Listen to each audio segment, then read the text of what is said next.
how you doing today? It's Danny Rongo, that Oneness Guy, and welcome to that Oneness Guy vlog number 4 as we move right along here in the summer of 2020. Speaking of the summer, you can see that we have a little change in our setting here today. It's a little hot outside on the sun porch, so I figured to bring the show inside today, which allows me to even have my own screensaver on the TV, which is nice. So, as always, what I want to say first, folks, if you have not had the chance to subscribe to my channel here, please do. I'd appreciate it. Again, it's the only platform that I'm going to be maintaining to bring out my message of oneness through my music videos, songs, and also my spoken word. So if you have not had the chance yet, please subscribe. And if you would like to be on my email distribution list, by all means, send me your email. You can email me at DannyRongo@gmail.com, and I'll be sure to add you to my email distribution list. All right, so the indoor version, which is going to be vlog number 4. Last week, what we spoke about is how when we reviewed the 2 aspects of oneness, we spoke about how there's the physical and then the spiritual. And we put much of our focus last week on the spiritual side of oneness, because that helps us to understand that we emanate from a source. And that source, if you recall, you can call it spirit, thought, energy, vibration, love, or soul. That's what my acronym STEVL stands for, because we could apply any one of those 6 words to what we stand for. But it's important that we understand, especially the spiritual side of oneness. And something that I wanted to touch on today is, as I've been saying throughout some of these vlogs and my podcast, is that the book that I've been reading and spending a lot of time on is this right here. It's called Money and the Law of Attraction. It's by Jerry and Esther Hicks, and it features the teachings of Abraham, who is the spirit guide that they channel, that Esther Hicks actually channels. But it's awesome. If you have not had the chance to read it, I highly advise it. But it focuses on what you may or may not have come to hear over time as the law of attraction. All right? Simply said, a definition for the law of attraction is that which is like unto itself is drawn. Okay?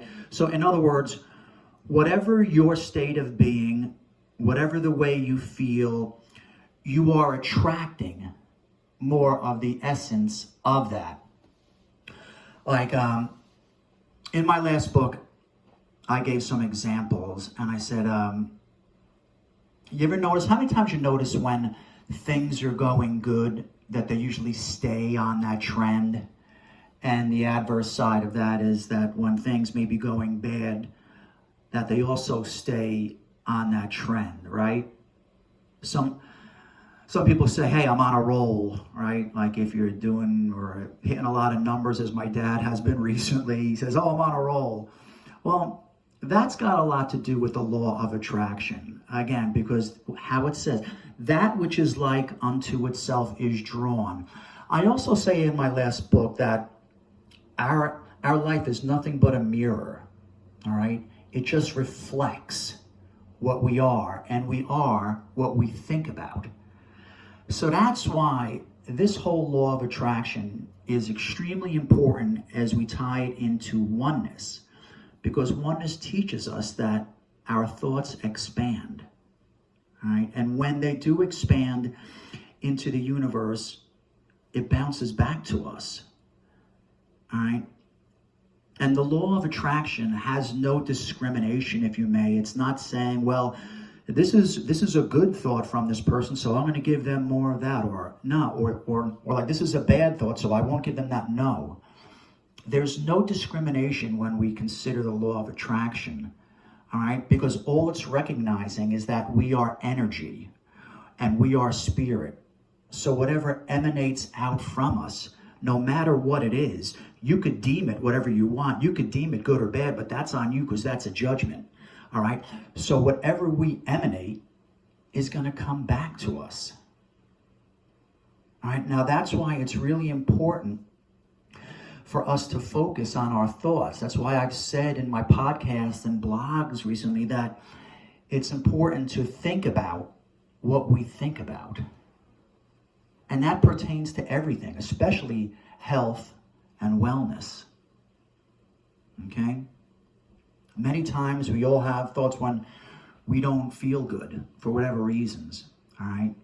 And that becomes the predominant thought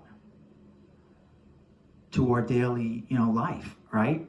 Because we don't feel good. So what do you think comes back from a predominant thought along those lines? Of course, more of not feeling good. That's why we need to monitor our thoughts, all right? Individually, specifically individually, all right? Because that's us. But also when we apply it to the collective consciousness. And examples of that are, look at the two biggest things that we've been going through in life, right? We've had going on 5 months now of this global pandemic. What's been the predominant thought of pretty much everyone on the planet, all right, has been this pandemic.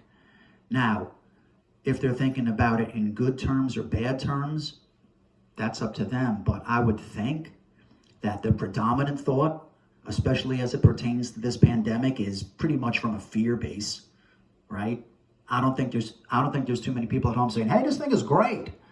No, right? They're like, hey, this thing sucks. I don't know where it's going or how it's going to end or when it's going to end, right? So just that alone, just as you emanate that individually, that's what gets added to the collective consciousness. And can't make it good. It's not good. And then tie in, what about some of the race, like the racial tension that we've been going through and experiencing here, especially in the United States and throughout the world now, right? That can't be a good thought. Especially as we, think about it and ponder these things individually. But that was just important for me to just touch on this today, all right?